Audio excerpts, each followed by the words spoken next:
You're listening to Twisted Tree Publishing. Reawaken your imagination. Oceanborn, a fantasy by Jacob Cophammer.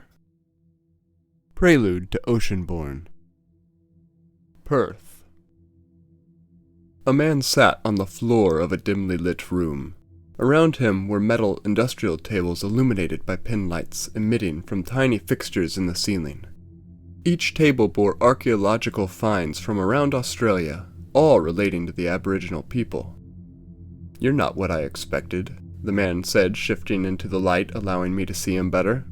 He was an Aborigine, older in age, his dark skin highlighted by shaggy white facial hair. "At least, not for someone as important as you," he finished. "What does one expect?" I answered airily. I had been greeted in a similar manner for years now. At times, I wish I was older, but then again, the greeting would only be along the lines of, "You're still living? Would have thought you have passed years ago." True, one shouldn't conjure dreams based on expectation, but we do anyhow, the man answered with a chuckle. He was holding an object in his hands, but it was difficult to make out in the dark. Some sort of V-shape. In a flash and far swifter than I would have guessed, the man rose to face me, his demeanor totally changed. "Akuna's the name, head of Aboriginal Preservation at the Western Australian Museum. What brings you to Perth?" "Lost history," I answered simply. "I can assure you, the Aborigines' history is not lost. Not yet." That is exactly what I hope for. Yet, as I look around this room and at the exhibits upstairs, I have seen nothing that even hints at what I'm looking for, I responded. Many of our histories are oral, passed down from elder to elder since the dreaming. Yes, but you have been collecting that knowledge here, into written form in order to protect it in this modern age? I asked. Akuna nodded slowly. Before entering this room, I passed through a hall lined with tomes, each carefully scribed on the finest parchments. I doubted the information I sought would even make it into a book such as those. "You could say that you know most of the tales of your people." Again, a nod so slight it was hardly noticeable. "You make them sound like fantasy," his voice sounding accusatory. "On the contrary, you'll find me far more likely to trust what you have to say than most anyone alive. I have come to trust the unbelievable and change the accepted." At these words, my host began to pace his sanctuary, pausing at various tables to think or delay. Then he held the object in his hand up to the light, the sweeping V of a boomerang with faded and worn painted embellishments, impossible for me to make out at this distance. This very boomerang has been handed down in my family for many generations. It is a reminder, a promise. What brings you to Perth? "What dealings did the Aborigines have with outsiders?" I asked. But before he could answer, I continued. "I'm not talking about the English or Pacific Islanders. No, long before any of them." I finished asking.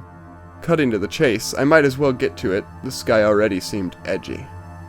Akuna let the boomerang fall from his hand onto the table. Had my question surprised him? Or had he expected it, but hoped I would not ask?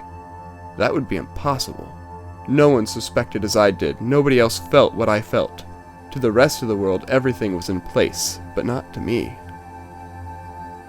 Leaving the boomerang, its appearance diminished by the darkness, Akuna moved around the large room.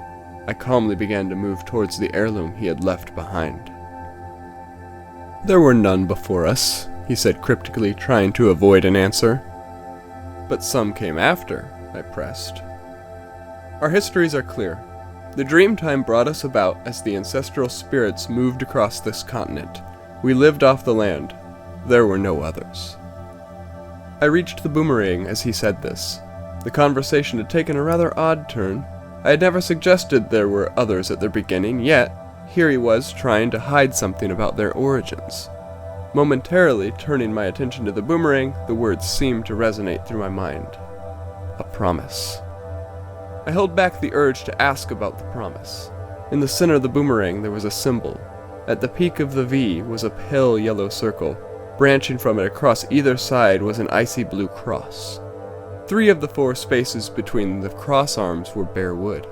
The last side was pale green with a blood-red band at its end.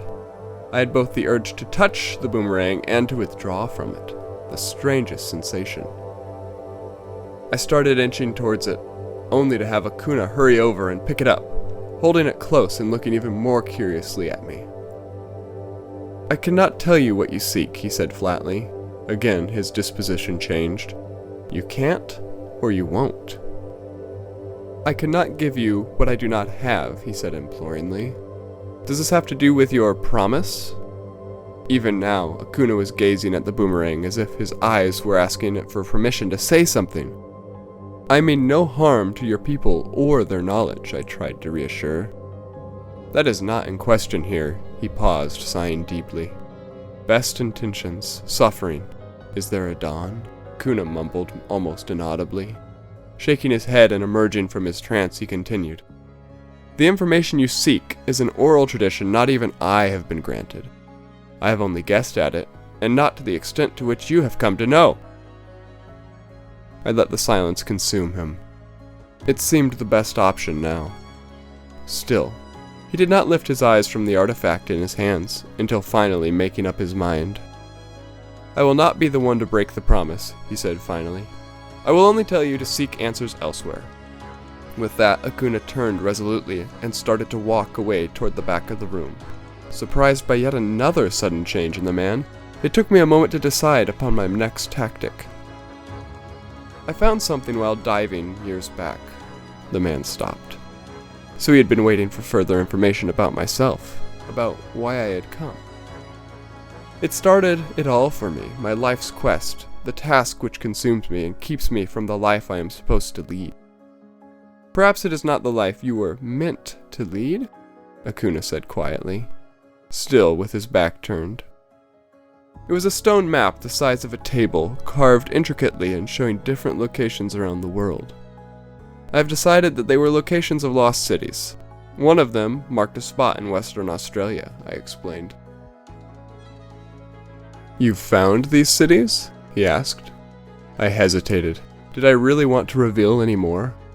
All my years of work, I had always been so careful to keep an absolute secret. "Only one?" Akuna didn't move. "There are no hidden cities here," he spoke in a hushed voice. "This map is not of a people that modern humans know of," I went on, undaunted. "What makes you suspect that?" "Where I found it, what else lay with it, what I have found since," I answered. The Aborigine unexpectedly turned and tossed the boomerang end over end towards me, its shape only just glinting in the light. As I caught it, the same strange sensation of longing and revulsion stole over my body, only with such a power that I nearly fell to my knees. Then it had passed. Akuna watched, expecting something to happen, but after several seconds he seemed to make a final decision. "You may find the answers you seek by traveling to the village of Jarjan. I make no guarantees, but I hold to what I said earlier. No matter who you are, I will not be the one to break the promise." This time he turned and did not stop, but as I started to place the boomerang on the table, he called out, "It is yours now. I was only its steward." Thanks for listening to Oceanborn. If you love the content, make sure to follow us, please share with your friends and family, and consider supporting our work by purchasing a copy of your favorite books or by subscribing to our locals community, where you can listen or read any of our content.